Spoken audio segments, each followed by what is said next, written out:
花燈個廣東啦、深圳滿城風雨，但依然有市民啦唔睇電視、唔睇報紙，風雨無阻前往海邊去游水。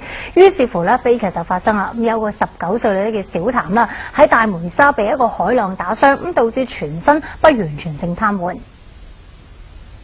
平樂骨科脊椎外科病房裏邊，19歲嘅小譚瞓咗喺病床上，全身喐都喐唔到，嘴裏邊不停喺度嗌攰。表姐不時幫佢按摩。小譚係湖南人，啱啱高中畢業，趁住暑假嚟到深圳打工。琴日同表姐一齊去到大梅沙游水。3點鐘左右吧，然後他就拿個泳圈在那個邊邊，然後一個浪衝過來，好大的浪衝過來，然後他就那瞬間就這樣倒下去，然後趕緊把他扶上來。表姐話當時小譚並冇落水，只不過帶住泳圈喺沙灘邊玩，巨大嘅海浪拍打過嚟，佢應聲倒下。原本以為好細一件事，被扶起身之後，卻發現後果好嚴重。他就是整個人就好像說溺水的那種感覺。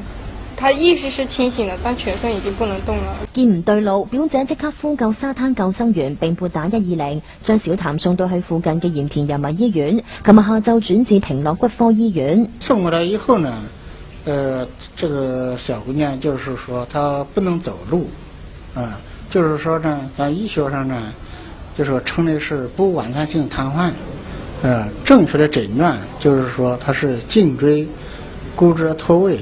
半不完全性癱瘓。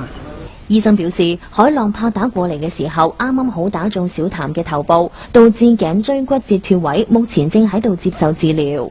通過檢查和就是我詢問他的這個病史，他這個就是這個患者恢復的可能性還是相當大的，但是至於恢復能不能恢復到正常，這個現在還不能下定論。